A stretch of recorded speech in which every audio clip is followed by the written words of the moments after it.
निश्चितपणे त्या कुटुंबाला मदत करण्यात येईल. सावरकर सर. अध्यक्ष महोदय, या सर्व गोष्टीचं अंतिमता सावकारी प्रकरण जे आहे सुई जाते ती DDRकडे. आपल्या सहकार खात्यातील DDR आणि AR ही यंत्रणा जर सक्षम असली तर हे प्रकरण थांबवता येईल. आता गृह राज्यमंत्री ही पंकज भाऊ आहेत आणि सहकार मंत्री पंकज भाऊ आहेत. त्यांच्या खात्याचा विषय मी तुम्हाला सांगतो. अँटी करप्शनमध्ये पकडलेला DDR लोखंडे याला पहिल्यांदा जॉईन केलं.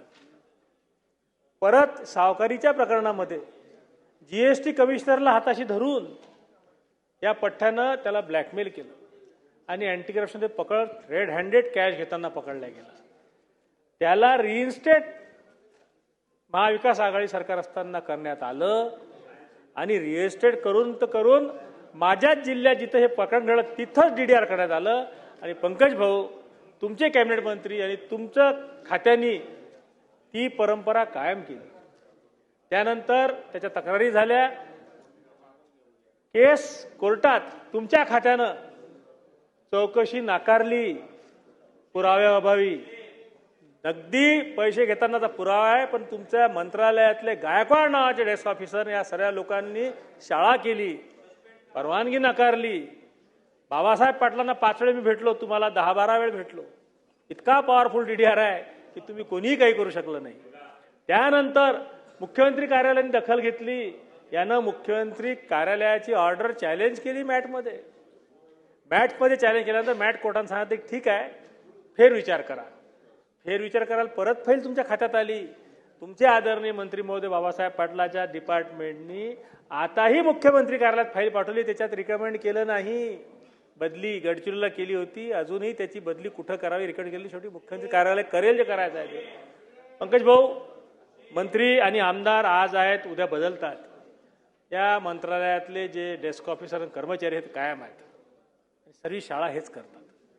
माझी विनंती आहे, इतकं गंभीर प्रकरण DDR सारखा माणूस 2 वेळ अँटी करप्शनमध्ये पकडला जाते, तो त्याच जिल्ह्यात आपण रजिस्ट्रेट करतो आणि सर्व लोकप्रतिनिधी तक्रार करतात तरी त्याला हलवायची हिंमत राज्यमंत्र्याची होत नाही, कॅबिनेट मंत्र्याची होत नाही.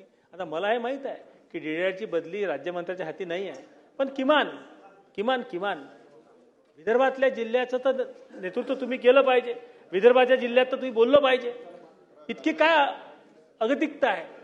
एक DDRचा सस्पेंड करायचा सोडा, तुम्ही कॅशमध्ये पकडल्या गेलेल्या DDRला परवानगी नाकारता चौकशीची. आणि म्हणून मंत्री महोदय, विषय जो निघाला ना, काय होऊन जाते, वस्तुस्थिती आणि सिस्टीम समजून घ्या.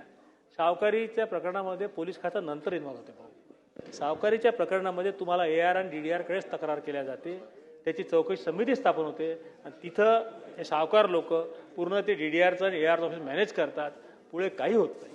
आणि म्हणून आपण जर डेटा काढला तर सावकारी प्रकरणात झालेल्या तक्रारी आणि झालेली शिक्षा याच्यात प्रचंड मोठ्या प्रमाणात तफावत आहे. कुठंतरी वचक सरकारचा असला पाहिजे. माझी नम्र विनंती आहे, मी कोणाच्या विरोधात आकसबुद्धीनं बोलून नाही राहिलो, पण आपण इतके चांगले उत्तर देऊन राहिले. म्हणून या विषयामध्ये आपण आता गांभीर्यानं, सरकार परवानगी देणार का चौकशी त्याच्या भ्रष्टाचाराची, त्याला सस्पेंड करणार का, आणि त्याची बदली जी प्रस्तावित केली ते कायम करणार काय, याचे उत्तर आपण द्यावे. सन्मान्य सदस्य रणधीर भाऊ यांनी जी परिस्थिती सांगितली त्या परिस्थितीमध्ये मी आभारी आहे आपला, की त्यात माझी काय परिस्थिती हे पण तुम्ही त्या ठिकाणी सांगून दिली. तरी पण आपण जी मागणी केली आहे, कारण आपली तळमळ मी त्या ठिकाणी समजू शकतो. मला पण त्या प्रकरणाची थोडीफार माहिती आहे. निश्चितपणे ह्या प्रकरणाची संपूर्ण चौकशी करून तो याच्यामध्ये दोषी आढळला की त्याची बदली आणि त्याचं निलंबन देखील निश्चित करण्यात येईल. सन्मान्य सदस्य प्रकाश साळुंखे.